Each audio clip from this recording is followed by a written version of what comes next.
কুকুর এবং বাংলার মানুষ কলকাতায় মুর্শিদাবাদে উইলিয়াম ফোর্টে বসে আদর দিচ্ছিল বাংলার মানুষকে। টাইগারকে নিজের বাংলার বাঘ বলতে পারে না, ওর নাম দিছে রয়্যাল বেঙ্গল টাইগার, মানে ব্রিটিশের রানীর বাচ্চা মনে হয় ওরে বাংলায় জন্ম দিয়ে গেছে। কলকাতা, মুর্শিদাবাদ আর নদিয়া থেকে দুটো জাহাজ শুধু সোনা ভরে নিয়ে গেছে 1757 সালে।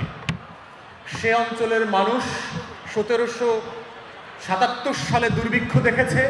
সে অঞ্চলের মানুষ 190 বছরের কলোনির পরে 1943 সালে বেঙ্গল ফেমিন দেখেছে। পুরো বাংলার 1/3 people just wiped of the map.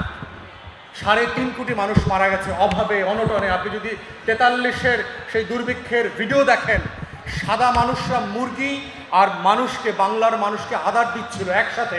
মুরগি, কুকুর এবং বাংলার মানুষ একসাথে বসে সাদা মানুষের উঠানে বসে কলকাতায়, মুর্শিদাবাদে, উইলিয়াম ফোর্টে বসে আদর দিচ্ছিল বাংলার মানুষকে। বলে আমার ইতিহাস হচ্ছে আমার সংস্কৃতির সবচেয়ে মোদ্দা উপকরণ, অথচ সেই জাতির তরুণরা ইতিহাস থেকে অ্যাবসলিউটলি ডিসকানেক্টেড। তারা ইতিহাস জানে না। তারা যতটুকু লন্ডন চেনে, যারা যতটুকু ওয়াশিংটন বোঝে, তারা যতটুকু ব্রিটিশের বাচ্চার খাবার দাবার বোঝে, ও চামচ দিয়ে খায় কেন সেটা যেহেতু বুঝে, সে তার পোশাককে ভালোবাসে কিন্তু লুঙ্গিকে ঘৃণা করে।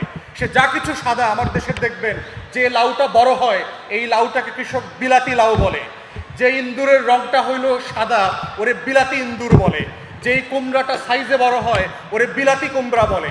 আমার টাইগারকে নিজের বাংলার বাঘ বলতে পারে না, ওর নাম দিছে রয়্যাল বেঙ্গল টাইগার, মানে ব্রিটিশের রানীর বাচ্চা মনে হয় ওরে বাংলায় জন্ম দিয়ে গেছে। তাহলে যা কিছু আপনার গৌরবের, কিন্তু সেটা আপনি ওন করতে পারেন না। এটাই হচ্ছে ঔপনিবেশিক শাসনের সবচেয়ে বড় হীনমন্যতা। এবং কালচার মানে হচ্ছে এটা যে আপনি ইতিহাস জানেন না। কালচার মানে এটা না যে আপনি কার গান শোনেন এবং কার গান শোনেন না। আমরা যখন ইংরেজিতে কালচার বলি যে this is a very culture gentleman, এই কালচার জেন্টলম্যান বলতে বোঝানো হয় না যে আপনি রবীন্দ্রসঙ্গীতের পূজা করতে জানেন কিনা, আপনি শরতের আনন্দমঠ বই পড়েছেন কিনা, আপনি গীতাঞ্জলি পড়েছেন কিনা, এটা বোঝানো হয় না। কালচার বলতে বোঝানো হয় আপনি কতটুকু ভদ্র, সভ্য, আপনার ইতিহাস, আপনার মাটি, মানুষের গায়ের ঘামের সাথে আপনি কতটুকু কানেক্টেড, আপনার কৃষককে আপনি কতটুকু ভালোবাসতে জানেন।